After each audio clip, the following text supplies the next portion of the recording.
앞에 그 처음 거 12페이지에 있는 알베르티 뭐 요거 선원근법 요건데 이건 사실 두 번째 문단에 있는 내용이 좀 더 어렵게 낼 수도 있는데 생각보다 쉽게 나왔어요. 제일 까다로운 것은 2번입니다. 2번. 오히려 3번이 좀 더 쉽고 1번은 내용일치 문제죠. 그치? 이런 것들 틀리면 안 돼. 1번이 답이 5번이지. 선원근법은 눈에 유입된 빛으로 대상을 감지한다 라는 인식을 토대로 한 게 아니라 두 번째 문단을 보니까 눈에서 방출된 빛으로 대상을 감지한다 라는 당시의 인식에 따라서 선원근법을 보완한 거거든요. 눈에서 빛이 나간다고 생각합니다. 알겠지? 눈으로 들어오는 빛이 아니라 그리고 2번은 알베르티 작동법에 대한 설명이니까 이것도 역시 두 번째 문단과 관련된 문제입니다. 두 번째 문단. 그래서 여기서 이제 오답으로 제일 많이 골랐던 게 3번이에요. 3번. 중심점에서 하단과 평행하게 우측으로 시선거리만큼 떨어진 곳에 가상 시점을 정했다라고 돼 있는데 두 번째 문단에 그림 밑에 쪽에 보니까 가상 시점이 B라고 돼 있어요. 그지?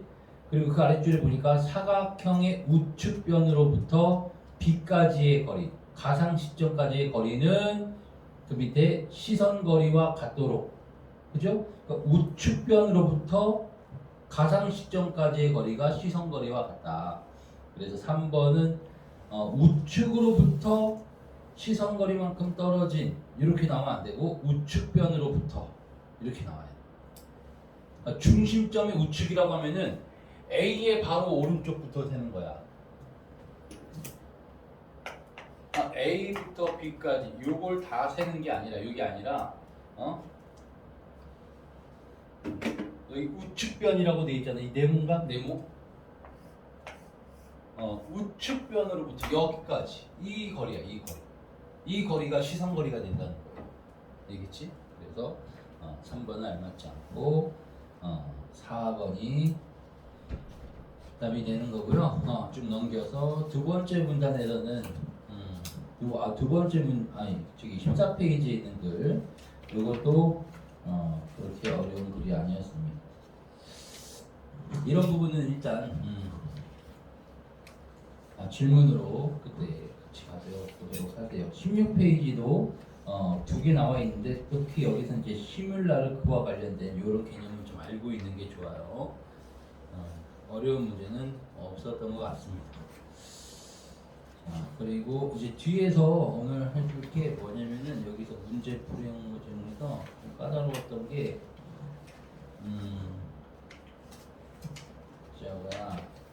자 28페이지에서 36번이 제일 까다로운데 일단 요 문제는 같이 한번 선생님이 설명을 해줄게. 전체적으로 이거 볼까? 호진이 이거 못 풀었지? 이렇게 두 개 틀면 이제 33번은 내용 문제고 2번은 기억과 니은. 기억은 원핫 인코딩이고 니은은 워드 투 벡터. 자, 요거를 비교하는 거고요.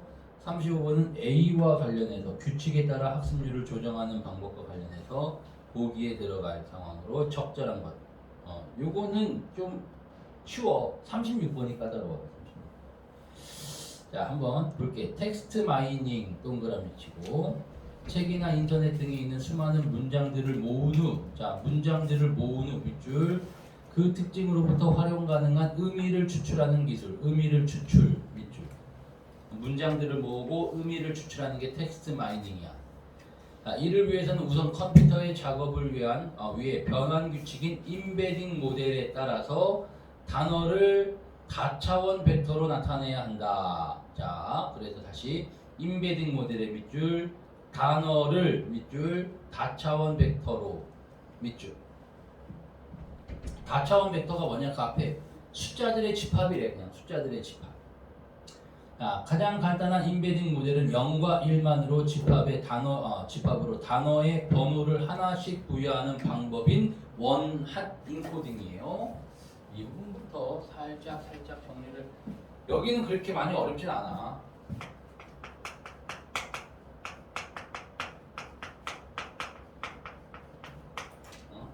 단어의 밑줄 치기, 단어의 번호를 하나씩 부여하는 거.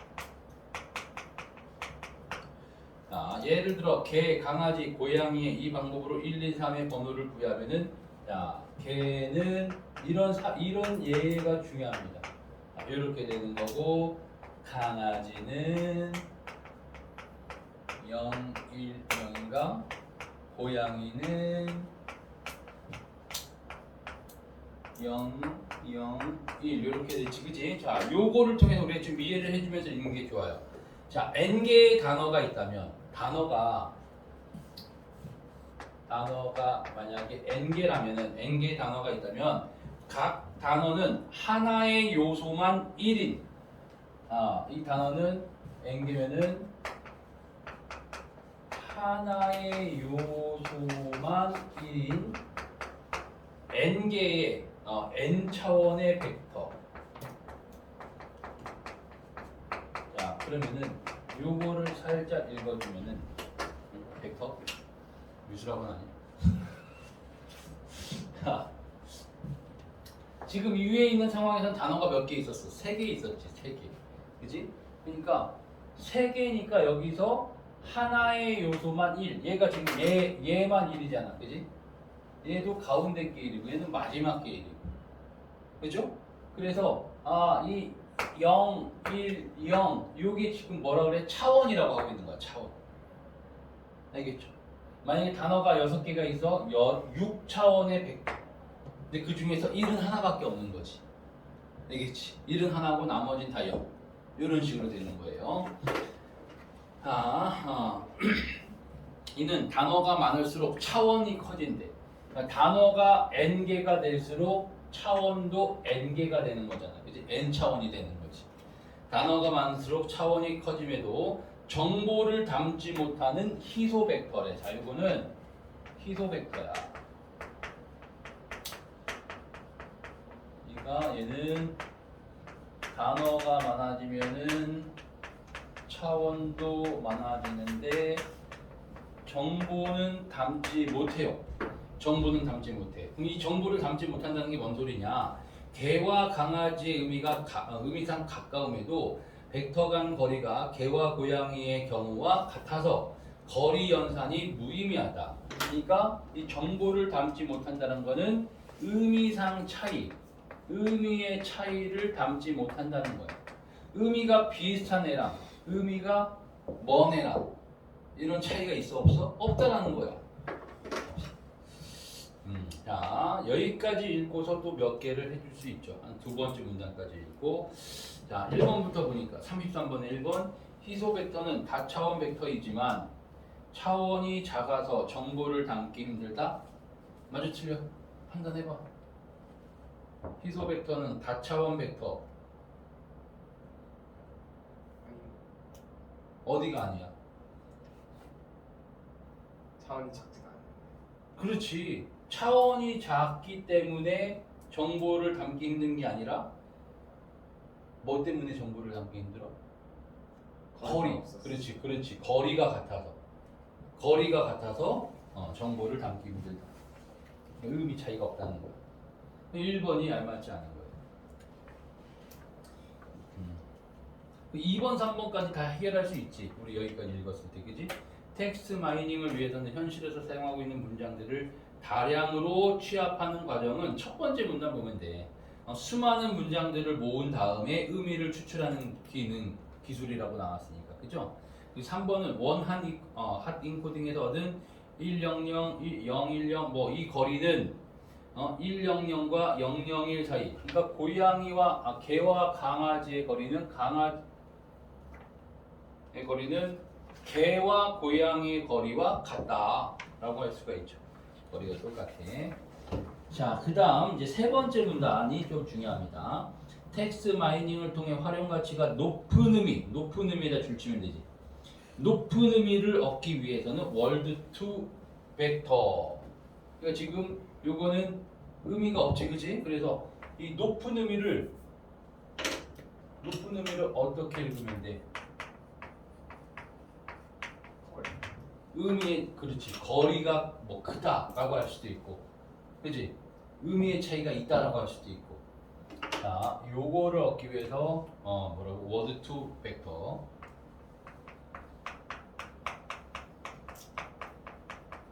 요거는 이제 우리 저기 뒤에서 34번에서 물어보는 문제니까 정리를 필요해야 되니까 여기서 정리를 해나가면은 뒤에 게 또 쉽게 풀릴 수 있어요. 그러니까 여기서부터 정리가 돼요.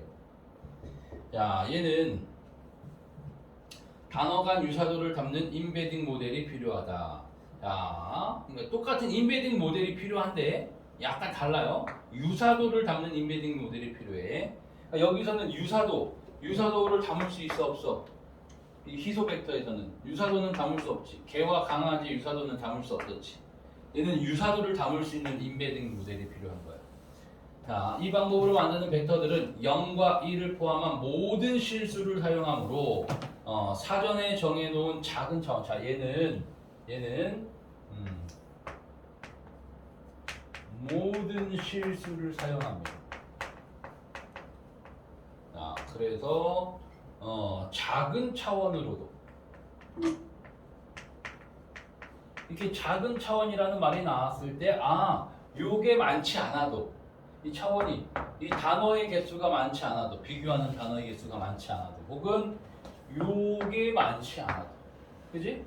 이게 뭐 한 두 개만 있어도 된다는 거야. 자, 작은 차원으로도 단어 간의 관계를 포함한 여러 정보를 담아 작은 차원으로 여러 정보를 담아라. 이게 밀집 벡터야, 밀집 벡터. 그러니까 얘는 지금 다른 말로 밀집 벡터라고 하네. 쟤는 희소 벡터고. 그러니까 원핫 인코딩은 희소 벡터. 얘는 희소 벡터, 얘는 밀집 bek터.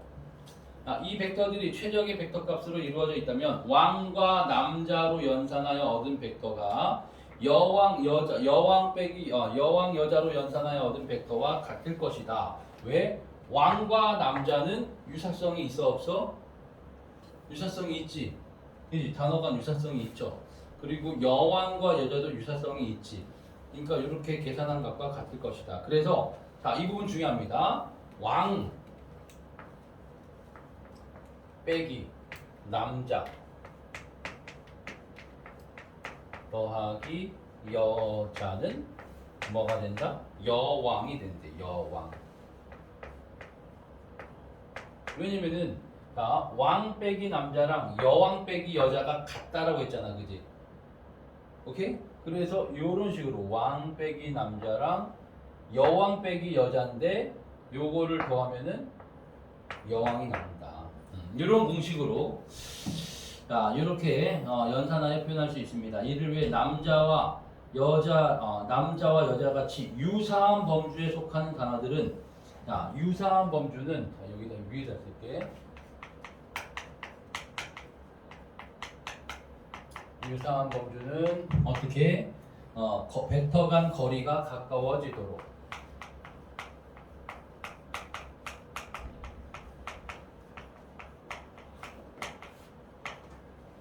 이런 식으로 가까워지도록 하는 거예요. 최적의 벡터 값을 찾아내는 컴퓨터 학습을 과정을 거쳐야 한다. 학습은 수많은 문장들을 살펴 인접하게 자주 등장하는 단어들이 밀접하다고 간주한다. 자, 그러면은 거리가 가까워지는데 이 유사한 범주를 확인할 때 인접하게 자주 등장하는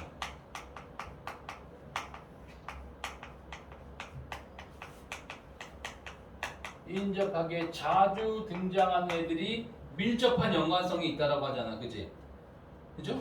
그래서 얘는 밀접하다라고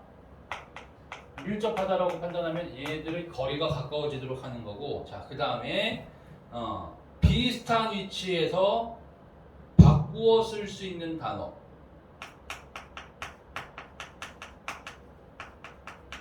비슷한 위치에서 바꾸어 쓸 수 있으면은 이거는 같은 단어라고 인식을 한다는 거야. 그럼 이것도 유사한 범주에 속한다고 보겠죠. 그치? 유사하다고 간주하는 거야. 그래서 여기서 지금 유사한 범주에 속한다는 게 이렇게 두 가지가 있는 거야. 인접하게 자주 등장하거나 비슷한 위치에서 바꿔 쓸 수 있으면은 유사한 범주에 있다라고 봅니다. 자, 예를 들어서 이 예문은 그냥 간단하게 읽으면서 이해하면 되죠. 나는 사과를 먹었다와 나는 오렌지를 먹었다를 통해서 사과나 오렌지는 나는 먹었다와 관계가 밀접하며 이겠죠? 관계가 밀접하고 자, 그 다음에 사과와 오렌지는 유사하다. 왜? 비슷한 위치에서 바꾸어 쓸 수 있지. 바꾸어 쓸 수 있잖아. 그러니까 요거는 같은 단어를 인식하면서 유사하다라고 본다는 겁니다.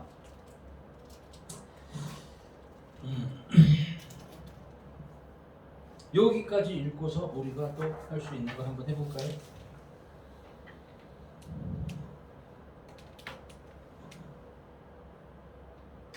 자, 34번에 1번 볼까? 34번에 1번 기억 원핫 인코딩이잖아. 단어가 많을수록 차원이 커진다. 맞아? 틀려? 여기 아까 여기 다 있잖아. 단어가 많을수록 차원이 커진다. 맞지? n개의 단어면은 n 차원의 벡터. 그죠? 자, 2번 볼까요? 기억은 원핫 인코딩은 그러니까 요거부터 사실 두 번째 문단까지 읽고 요거 기억을 먼저 해결해 놔도 된다는 얘기야. 야, 기억은 벡터 간 거리를 활용해도 단어 간 유사성을 담지 못한다. 맞지? 자, 3번 볼까? 3번은 이제 우리 세 번째 문단 읽었으니까 할 수 있는 겁니다. 니은은 주어져 있는 벡터들에서 활용 가능한 의미를 추출하는 방법이다. 이건 좀 애매한가? 그치? 세 번째 문단은 안 나왔지? 첫 번째 문단을 보세요. 첫 번째 문단. 텍스트 마이닝은 수많은 문장들을 모은 후 그 특징들로부터 활용 가능한 의미를 추출하는 기술이야. 이 텍스트 마이닝에 원핫 인코딩이 있고 워드 투 벡터가 있는 거지. 그죠? 두 가지 방법이 있는 거야. 3번 다시 보니까 니은은 기억과 달리 주어져 있는 벡터들에서 활용 가능한 의미를 추출하는 방법. 이 주어져 있는 벡터들이 주어진 문장들이야. 수많은 문장들. 여기서 활용 가능한 의미를 추출하는 방법은 둘 다의 공통점이에요. 기억과 니은. 그리고 4번은 니은은 0과 1을 포함한 모든 실수를 벡터의 요소로 사용할 수 있다. 맞죠? 아까 모든 실수를 사용한다고 했고 5번 기억과 니은은 모두 컴퓨터가 작업에 활용할 수 있도록 단어마다 다차원 벡터를 부여한다. 적절합니다. 이제 네 번째 문단 볼게요. 네 번째 문단.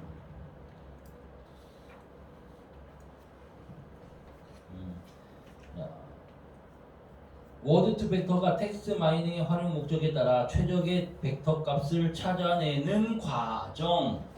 자, 이거는 이제 워드 투 벡터가 최적의 벡터 값, 맞지? 최적의 벡터 값을 찾아내는 과정.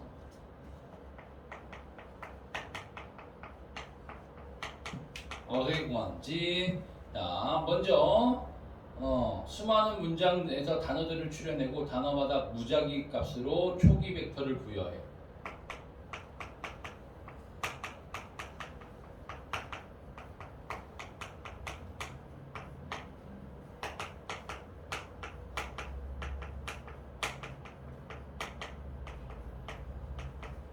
오늘 저기 너희들은 윤성훈 선생님 알아? 수업 들어본 적 있어? 들어본 적 있어? 너도 없어? 한번 어? 알아? 맞아.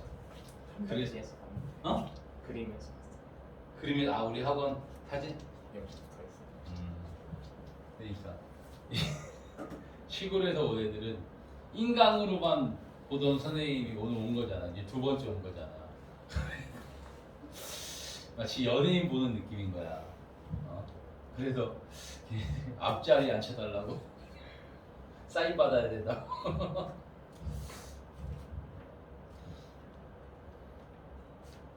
주혜지 선생님이라고 들어봤니? 네. 수학을 하진 않지만 들어봤지. 특히 남학생들은 많이 뭘로 유명해? 징 직업 비하로 유명했지. 원래 수학 선생님인데 연예인처럼 예쁜 선생님으로 유명한 그런 선생님이었어, 그지? 근데 그 인강에서 뭐 공부 안 하면은 호주에 가서 용접공이나 하라고 이런 발언을 해가지고 그것 때문에 난리가 났었거든. 그 선생님이 작년에 우리 학원에서 수업을 했었어. 근데 그 선생님은 됐을 텐데. 어? 그 일 발생한 지 좀 됐을 텐데. 그렇지, 좀 지나거나 그래서 여기 와서 이제 수업을 할 때 모든 선생님들이 기대를 한 거야. 어떤 선생님일까? 우리 선생님들도 궁금하잖아. 실물을 본 적이 없으니까. 근데 딱 막상 왔을 때 너무 달랐어. 그 사진이나 영상이랑 이 마음고생을 많이 해서 그렇지 너무 달라진 거야. 아무튼 그래요.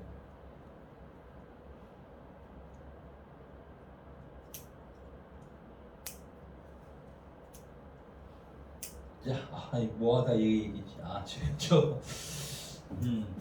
자, 이제 학습을 이렇게 부여를 했고 한 문장씩 살펴보며 벡터 값을 개선해 나가는 학습을 진행합니다. 학습.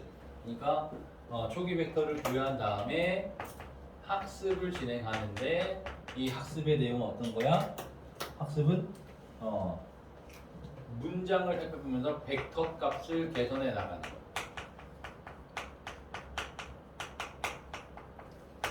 요게 좀 더 중요한 것 같아요. 학습하는 과정. 자, 단어들의 벡터로 두 단어가 함께 나타날 확률을 공식에 따라 구할 수 있는데 학습은 문장에서 중심 단어와 인접 단어를 확인할 때마다 그 특정한 두 단어가 함께 나타날 확률을 높이는 방향으로 벡터 값이 조절이 된다. 그럼 여기서의 학습은 어떤 중심 단어 그리고 인접 단어 옆에 있는 단어겠지. 중심 단어 옆에 있는 단어. 자, 두 단어가 함께 나타날 확률.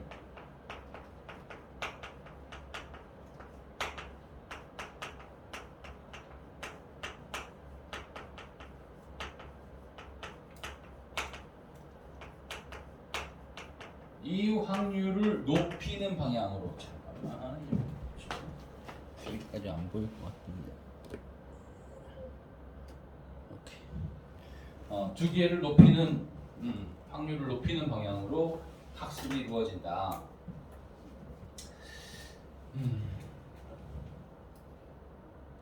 자, 그다음 또한 여러 문장들 내에 위치상 바꾸어 쓸 수 있는 단어들이 있다면 바꾸어 쓰는 거 이거잖아, 그지? 그러니까 이거는 이 첫 번째 거는 인접하게 자주 등장할 확률을 높이는 방법이었고, 자, 그다음은 바꾸어 쓸 수 있는 단어들이 있다면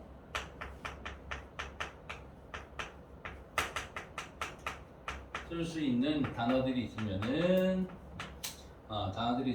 얘들은 유사한 것으로 간주한 거야. 유사하다.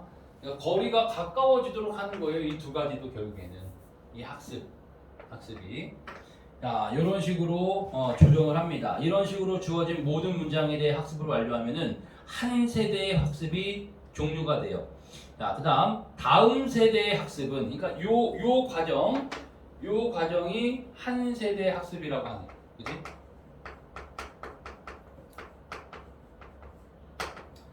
한 세대 학습이 종료가 돼. 그러면 이 유사도가 나오겠지?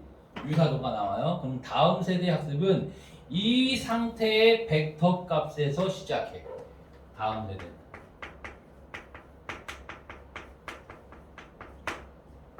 여기서 나온 벡터 값이 있을 거 아니야. 유사도가 이제 이렇게 가까워지는 방향으로 벡터 값이 조정이 되겠지, 그지? 그러니까 다음 세대의 학습 값은 이전 세대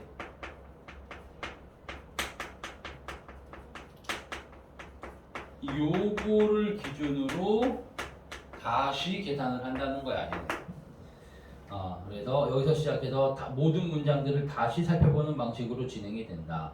학습해야 할 문장이 많을수록 혹은 여러 세대에 걸쳐 학습을 반복해야 최적의 벡터 값이 부여될 수가 있다. 이건 좀 중요한 정보네. 그지? 문장이 많을수록 혹은 여러 세대에 걸쳐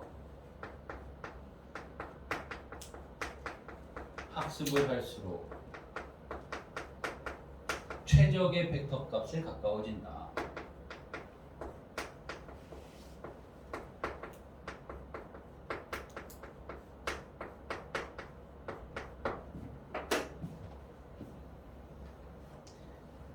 자, 이제 마지막 여기까지 하고서 풀 수 있는 거 많습니다. 이 학습률은 36번 때문에 하는 거고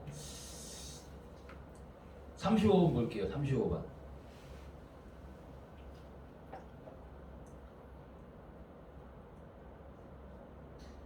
자, 보기 보겠습니다. 벡터의 품질이 나쁜 상태에서는 이건 최적의 상태가 아니지? 나쁜 상태에서는 큰 폭으로 빠르게 빗줄 빠르게 최저값에 다가갈 수 있도록 학습률을 크게 빗줄 학습률을 크게 합니다. 빠르게 하기 위해서 학습률을 크게. 다만 이미 최저값에 상당히 가까워진 상태는 나쁜 상태가 아니지. 최적의 상태야. 최적의 상태. 최적에 비슷해진 상태에서는 학습률을 조정하지 않으면 최저값에서 멀어질 수 있어 라는 거는 학습률을 조정해. 어떻게 조정할까? 학습률을 어떻게 조정할까? 작게. 그렇지. 학습률. 그러니까 벡터의 품질이 나쁜 상태에서는 빠르게 하기 위해서 학습률을 크게 했어. 그지? 야, 근데 가까워졌을 때는 학습률을 조정하지 않으면 최저값에서 다시 멀어질 수가 있어. 어떻게 조정해? 학습률을 작게. 이런 것들이 중요하다. 또한 학습률을 조정하거나 벡터의 품질을 계산할 때마다 시간이 걸려. 시간이 소요돼요. 학습률 조정 혹은 벡터 품질 계산. 그래서 이를 종합적으로 고려해서 뭐를 사용한다라고 되어 있는데 지금 A와 관련한 거. A가 지금 뭐냐면은 규칙에 따라 학습률을 조정하는 방법인데 이거는 자, 1번부터 볼게. 문장의 개수에 따라 학습률을 달리 설정하는 방법. 자, 문장의 개수에 따라 학습률을 다르게 설정하면은 시간이 어떻게 돼? 시간이 많이 걸려, 적게 걸려? 이렇게. 자, 보기에 밑에서 세 번째 줄 봐. 학습률을 조정하면은 시간이 소요된다 라고 돼 있지. 많이 그럼 시간이 많이 걸리네. 시간이 많이 걸려요. 자, 2번 볼까?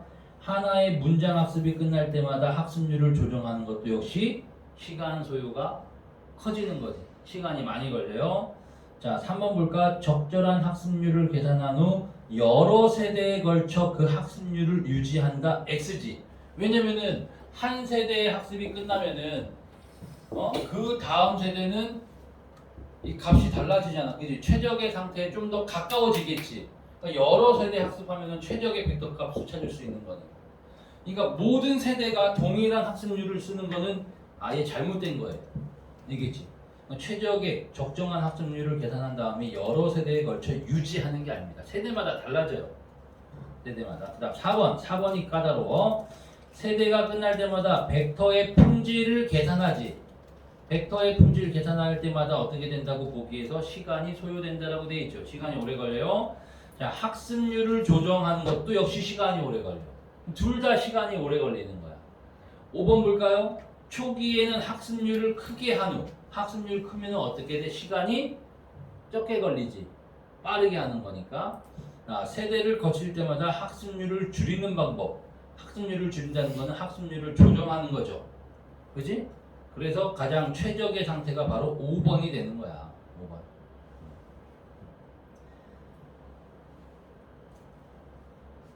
자, 36번 그냥 설명해 줄게요.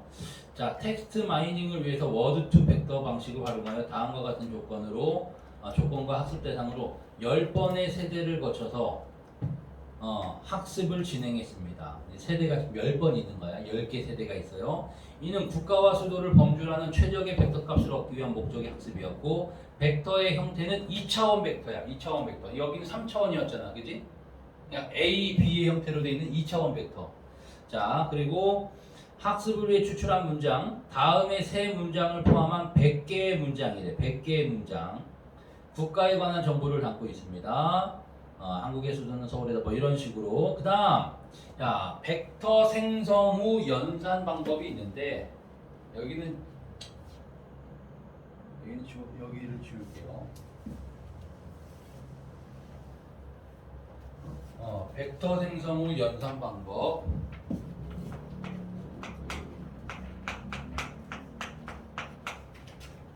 여기가, 이거는,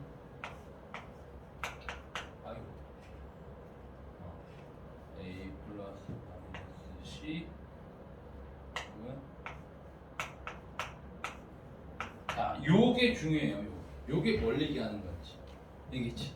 자, 일단 1번부터 보겠습니다. 학습을 위해 추출한 문장이 1000개에 달하여 학습 대상이 훨씬 많았다면 10번보다 적은 세대로도 학습의 목적을 달성할 수 있다. 지금 보기를 보니까 지금 문장이 100개일 때 10세대에 거쳐서 학습을 진행했지. 그지? 만약에 문장이 1000개면은 이 학습하는 세대가 더 많아질까 적어질까? 많아져야 되겠지. 요거보다 높아져야. 그래서 적은 세대가 잘못된 거예요. 더 여러 세대를 반복해야 되는 거예요. 자, 2번부터. 자, 파리의 초기 벡터가 1, 2였어. 그리고 학습률이 상당히 작은 값으로 유지되었다면, 자, 학습률이 상당히 작은 값이라는 거는 지금 요게 가까워진 거야. 최적의 벡터 값에 가까워진 거야. 멀리 있는 거야. 가까이 있는 거지. 상당히 작은 값으로 유지됐다면. 그러니까 나쁜 상태가 아니라 최적의 상태에 가까워진 거라고 할 수가 있어요. 오케이? 그러니까 아까 우리 저기 35번의 보기에서도 그런 내용 나왔었잖아. 그치? 자, 그래서 파리의 초기 벡터가 1, 2였으며 학습률이 상당히 작은 값으로 유지되었다면 어떤 세대를 마친 후 파리의 벡터가 2와 2인데 라고 되어 있는데 일단 상당히 작은 값이란 거는 최적의 값에 가까워지는 거거든. 오케이? 그래서 지금 위에 있는 파리의 값이 파리가 마이너스 1, 마이너스 1이잖아. 그지?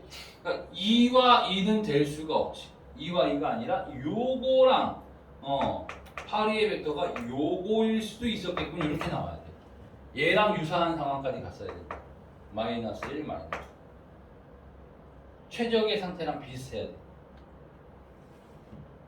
그 다음 3번. 자, 3번 우리가 계산해야 됩니다. 자, 한국 빼기 서울에서 얻은 연산하여 얻은 벡터와 1번 빼기 도쿄. 자, 그럼 한국 보니까 1이지. 서울은 마이너스 2, 마이너스 1이죠. 자, 일본은 2, 1입니다. 2, 1. 도쿄는 마이너스 1, 마이너스 2야. 이 식을 우리가 이제 해봐야 된다고. 자, 자, 요 값을 먼저 한번 해볼까? 한국에서 서울을 뺀 값. 자, 1에서 마이너스 2를 빼. 1 빼기 마이너스 2는 몇이야? 3. 그지? 2 빼기 마이너스 1. 3. 오, 잘하네. 와우. 자, 그리고 2 빼기 마이너스 1. 3. 1 빼기 마이너스 2. 그치? 자, 그러면은 두 개가 같네요. 지금 적절한 거 찾는 거구나. 그치? 그럼 1번도 잘못됐고, 아까 1번은 더 많은 거고 2번도 8E의 벡터가 2가 아니라 마이너스 1 마이너스 1이 돼야 되는 거고 3번도 벡터가 같지 않은 게 아니라 벡터 값이 똑같죠? 똑같아. 요 값이랑 요 값이랑 똑같아. 그래서 여기서는 연산을 더 이상 진행하지 않아도 되겠네요. 4번 볼까? 한국과 서울보다 한국과 프랑스가 더 밀접한 것으로 산출된 것으로 보아. 한국과 서울은 요 값이 이런데 한국과 프랑스는 한국은 1, 2, 프랑스는 2, 2잖아. 2, 2. 요 값이 더 가깝지. 그래서 밀접한 것으로 산출된 것으로 보아 한국의 벡터와 서울의 벡터 간 거리가 가까워지도록 하는 추가 학습이 필요하다. 추가 학습은 필요하지 않은 거야 이때는. 자, 5번 볼게요. 5번. 자, 도쿄 빼기 일본 더하기 한국. 자, 요거는 사실 아까 우리 앞에 요거를 그냥 활용할 수도 있어. 요거를 활용할 수도 있고 아니면 계산을 해도 돼. 계산으로 해도 돼. 뭐가 돼야 돼 이 값이? 서울이 돼야 되겠지. 서울. 요 식으로 하면 그지? 아니면 도쿄는 지금 마이너스 1 마이너스 1이야. 일본은 2 1이고 한국은 1 2고 서울은 마이너스 2 마이너스 1이야. 자, 도쿄 빼기 일본 더하기 한국을 연산하여 얻은 벡터가 서울의 벡터와 같은 것으로 봐. 한번 우리 계산해 볼게요. 계산해 볼게. 자, 여기서 요걸 빼고 요걸 더하는 거야, 그지? 요걸 더하는 거지. 자, 그럼 일단 요거부터 먼저 해볼까? 이거 순서 상관없으니까, 그지? 요거부터 먼저 하면 뭐 몇이야? 마이너스 1에서 2 빼면 마이너스 3. 마이너스 1에서 1 빼면 마이너스 3. 더하기 1, 2 얼마예요? 마이너스 2와 마이너스 1 똑같이 이렇게 되겠네.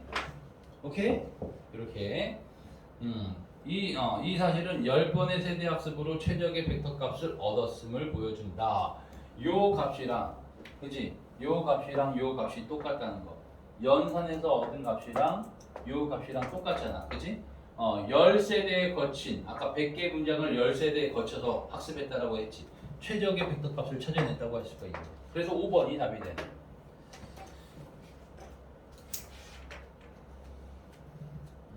자, 그리고 뒤에 문학 작품들도 너희들이 했을 텐데, 야, 방한림전 같은 경우는 어려운 내용도 아니고, 요거 읽을 때 어려웠으면 안 돼요. 그지? 이거 남장한 여자, 아까 누구였지? 방한림이잖아, 방한림. 여자끼리 결혼한 얘기였잖아. 이상한. 이런 내용이 좀 기억이 나야 돼. 그리고 8번 같은 거 내용일치 문제 이런 것들은 틀리면 안 되고 영예빙은 부모의 명을 어기고 내당에서 몰래 방관주의 모습을 엿보았다. 부모의 명을 어기고가 잘못된 거지. 제일 앞부분에 영소저 해빙이 부친 영공의 명으로 방한림을 보니 이렇게 돼 있잖아. 아빠가 명령한 거야. 얼굴 보라고 잘생겼는지 어떤지. 그래서 1번이 되는 거고. 자, 넘어갈게요. 그리고 이호철의 큰 산 내용 좀 중요합니다. 여기서 큰 산의 의미가 중요해. 큰 산의 상징적인 의미. 계속 큰 산이 보이지 않는다 막 이러고 있잖아, 그지? 근데 이 큰 산은 뭘 상징하는 거지? 요거 연계된 거니까 수특에서 배운 거니. 큰 산 자체가 상징하는 게 뭐야? 이해심, 포용력, 모든 걸 감싸주고, 혹은 이런 것들을 감춰줄 수 있는. 이런 부정한 것들을 감출 수 있는 그런 포용의 기능이 큰 산이야. 그치? 그러니까 큰 산이 보이지 않는다라는 이 표현은 이런 것들이 사라져가는 현대인들의 모습이라고 할 수도 있다. 알겠죠? 이 작품은 중요한 작품이에요. 그리고 아내의 태도 변화가 중요해. 아내는 나의 태도랑 약간 다르지. 나는 어렸을 때 직가다비 신발인가 아무튼 그거와 관련된 안 좋은 기억이 있어. 무서운 기억이 있어. 그래서 고무신짝 보자마자 나는 기분이 안 좋았단 말이야. 근데 아내는 처음에는 별 생각이 없었어. 근데 내가 이렇게 반응하는 거 보이니까 자꾸 아내도 이상해지고 나중에는 오히려 아내가 더 이상해지지. 다른 집에 가서 버리고 오잖아. 마치 부정한 것 애군처럼 보면서. 이런 게 큰 산의 내용이었고 최만식의 탕류는 비연계 작품이니까 넘어갈게요. 뒤에 유치원의 시랑 이연계의 시 다 비연계 작품입니다. 작품 자체는 비연계. 그리고 유치진의 소는 중요하지. 유치진의 소. 이 소를 둘러싼 갈등. 이건 선생님이 수업했던 거잖아. 그지? 개똥이가 있고 누구였지? 개똥이 말고 말똥이, 개똥이. 둘 다 이상한 애였잖아. 말똥이가 첫째고 개똥이가 둘째인데 개똥이가 좀 더 망나니 같지만 말똥이도 좀 이상한 애고 소를 팔자라고 하는 거고 국서는 소에 대한 애착이 엄청 많은 애였고 이런 내용. 그리고 박인로의 누앙사는 비연계 작품이니까 이렇게 안 나와요. 비연계 작품 안 나옵니다. 그래서 이건 일단 패스하고 일단 쌤이 새로운 문제 지금 숙제한 거는 일단 다 정리를 하세요. 숙제 먼저 나와볼게.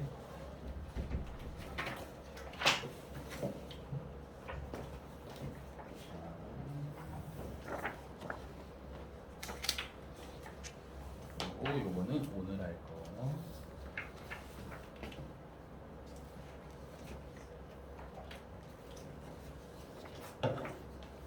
잠깐 쉬었다 하겠습니다.